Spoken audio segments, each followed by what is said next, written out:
बिस्मिल्लाहिर्रहमानिर्रहीम अस्सलाम वालेकुम। आप सब व्यूअर्स का वेलकम करती हूँ अपने किचन में एक न्यू रेसिपी के साथ। व्यूअर्स, आज की रेसिपी में आपके साथ शेयर करूँगी कि मैं घर पर किस तरह से ढेरों सारे मिनी पिज़्ज़ा तवे पर रेडी करती हूँ। ये सिर्फ और सिर्फ 5 मिनट में बनकर तैयार हो जाते हैं और बच्चे तो इसको खाकर बहुत ही ज़्यादा खुश हो जाते हैं।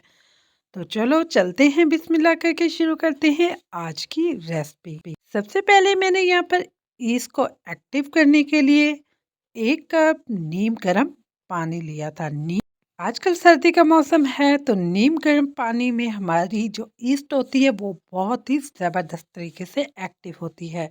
यहाँ पर 2 टेबल स्पून मैंने ईस्ट शामिल कर दी थी। मैंने ये ईस्ट ली थी, ये हर करियाने स्टोर पर बआसानी मिल जाती है। ये तकरीबन एक ही पैकेट पूरा मैंने इसमें शामिल कर दिया था। एंड 4 टीस्पून मैंने इसमें शुगर शामिल की थी। अब इन सब चीज़ों को मैं अच्छे से मिक्स कर लूँगी।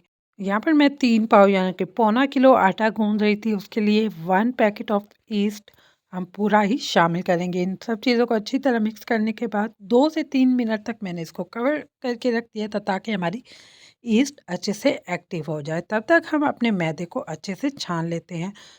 यहाँ पर मैं अपने मैदे को जब तक छान रही हूँ, अगर आपने मेरे चैनल को लाइक शेयर और सब्सक्राइब नहीं किया तो प्लीज़ जल्दी से मेरे चैनल को लाइक शेयर और सब्सक्राइब कर लें। तकरीबन 4 कप यहाँ पर मैंने मैदा लिया था, उसको मैंने अच्छे से छान लिया था।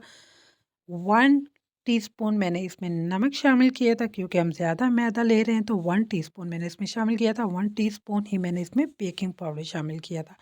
1 टीस्पून चिकन पाउडर शामिल किया था। 1 रूम टेम्परेचर इसमें मैंने एग शामिल किया था। यहाँ पर 3 से 4 टेबल स्पून मैंने कुकिंग ऑयल शामिल किया था। सब चीज़ें यहाँ पे शामिल करने के बाद हमने जो ईस्ट एक्टिव करने के लिए रखी थी वो भी अच्छे से एक्टिव हो चुकी थी। अब हम अपनी पिज़्ज़ा डो को अच्छे से गूंद लेंगे। आपकी ईस्ट जितनी अच्छे से एक्टिव होगी आपकी पिज़्ज़ा डो उतनी ही ज़बरदस्त तरीके से राइज़ होगी। सब चीज़ों को मिक्स करने के बाद जो मैंने ईस्ट एक्टिव की थी वो इसमें शामिल कर दी थी और तकरीबन 1 ही कप पानी से मेरा जो 4 कप मैदा था वो आराम से गुन गया था। यहाँ पर हम अपनी पिज़्ज़ा डो को अच्छे से रेडी कर लेंगे। पिज़्ज़ा डो को मैंने तकरीबन 5 मिनट के लिए हाथों से अच्छी तरह से गूंदा था जब तक वो नरम ना हो जाए।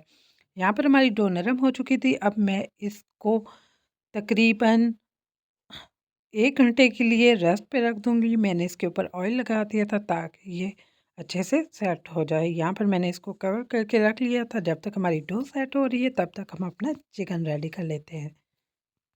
यहाँ पर मैंने एक प्यारा सा पैन लिया था, उसमें 2 टेबलस्पून मैंने कुकिंग ऑयल शामिल किया था। 1 टीस्पून लहसुन का पेस्ट शामिल किया था। लहसुन के पेस्ट को स्टोर करने की वीडियो मैंने अपने चैनल पे ऑलरेडी अपलोड की है, प्लीज़ आप ज़रूर देखिएगा। हमारा लहसुन यहाँ पर अच्छी तरह से मेल्ट हो चुका था। अब जो तकरीबन आधा किलो चिकन बोनलेस था वो मैंने इसमें शामिल कर दिया था। जब चिकन का कलर चेंज हो गया था 1 टेबलस्पून सिरका, 2 tablespoon soya sauce, 2 tablespoon chilli sauce इसमें शामिल किया था। हाफ़ टी स्पून मैंने यहाँ पर नमक शामिल किया था। 1 टीस्पून सूखा धनिया powder, half teaspoon black pepper, half teaspoon ज़ीरा powder, half teaspoon red chilli powder, half teaspoon हल्दी, 1 टीस्पून चिली फ्लेक्स। इन सब स्पाइसेस को अच्छी तरह से मिक्स करने के बाद जो हमने इसमें सॉसेस शामिल किए थे उसी में मैं अपने चिकन को गलाऊंगी, इसलिए मैंने इसको तकरीबन 5 मिनट के लिए मीडियम आंच पर कवर करके रख दिया था। अगर आप अपने चिकन को कवर करके गलाएंगे तो वो बहुत ही ज़बरदस्त तरीके से गल जाता है। यहाँ पर तकरीबन 5 मिनट के बाद यहाँ पर हमारा चिकन गल चुका है और ये बहुत ही सॉफ्ट और यमी बनकर रेडी हो चुका था। हम अपने चिकन को रखते हैं ठंडा होने के लिए और चलते हैं अपनी डो की तरफ। यहाँ पर हमारी पिज़्ज़ा डो अच्छे से राइस हो चुकी थी। आप देख सकते हैं कि माशाल्लाह माशाल्लाह हमारी पिज़्ज़ा डो यहाँ पर कितनी ज़बरदस्त तरीके से राइस हुई थी और जालीदार बनकर तैयार हुई थी। आपकी इस जितनी अच्छी एक्टिव होगी आपकी पिज़्ज़ा डो उतनी ही ज़बरदस्त तरीके से राइस होगी। अब मैंने इसको सेट करके तकरीबन 8 पार्ट्स में कट कर लिया था। यहाँ पर हम रेडी करेंगे 8 मिनी पिज़्ज़ा, वो भी ज़बरदस्त तरीके से तवे पर जी हाँ, आज के मिनी पिज़्ज़ा मैं रेडी कर रही हूँ। तवे पर यहाँ पर मैंने अपने सारे पेड़े रेडी कर लिए थे और इनको कवर करके रख दिया था 5 मिनट के लिए। 5 मिनट के बाद मैंने एक पेड़ लिया और पहले तवे को ऑयल से अच्छे से ग्रीस कर लिया था और हाथों की मदद से मैंने पेड़े को अच्छे से सेट कर लिया था और एक फोक की मदद से इसमें होल्स कर लिए थे ताकि ये दरमियान में से राइस ना हो और किनारों को फिंगर की मदद से अच्छे से सेट कर लेंगे। यहाँ पर मैंने जो तवे के नीचे आँच को बिल्कुल नहीं चलाया, पहले मैं अपने पिज़्ज़े को सेट करूँगी, उसके बाद मैं आँच चलाऊँगी। बिल्कुल हम हल्की आँच पर इसको बनाएँगे। यहाँ पर मैंने टोमेटो केचप शामिल की थी, उसे सेट कर लिया था। यहाँ पर सब्जियाँ थी शिमला मिर्च, प्याज़ और टोमेटो बारीक-बारीक स्लाइस में कट करके वो शामिल कर दिए थे। जो हमने चिकन रेडी किया था वो शामिल किया था। यहाँ पर मैंने मोज़रेला चीज़ शामिल की थी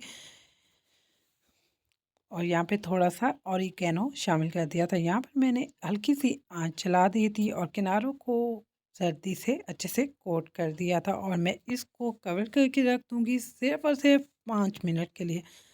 5 मिनट के बाद आप देख सकते हैं कि माशाल्लाह, माशाल्लाह हमारा कितना ज़बरदस्त सा मिनी पिज़्ज़ा यहाँ पर रेडी हो चुका है। इसी तरह से मैं अपने सारे पिज़्ज़े रेडी कर लूँगी। आप देख सकते हैं कि ये कितना ज़बरदस्त और सॉफ्ट और यम्मी सा बनकर रेडी हुआ है। यहाँ पर हमारे सारे पिज़्ज़ों को मैंने इसी तरह से रेडी कर लिया था। आप देख सकते हैं कि कितने ज़बरदस्त तरीके से यहाँ पर हमारे मिनी पिज़्ज़ा रेडी हो चुके हैं। आप इसको बच्चों की बर्थडे पार्टीज़ के लिए घर पर रेडी कर सकते हैं, टी टाइम के लिए, बच्चों के लंच बॉक्स के लिए। जैसा कि रमज़ान मुबारक आने वाला है, उसमें आप सिर्फ़ और सिर्फ 5 मिनट में इसको रेडी करके बच्चों को खुश कर सकते हैं और इसी तरह से मुझे भी अपनी दुआओं में याद रखें ताकि आपके साथ सिंपल और इजी रेसिपीज शेयर करती रहूं। And thank you watching my video. और मेरी वीडियो को ज़्यादा से ज़्यादा लाइक शेयर और सब्सक्राइब ज़रूर करें। Thank you.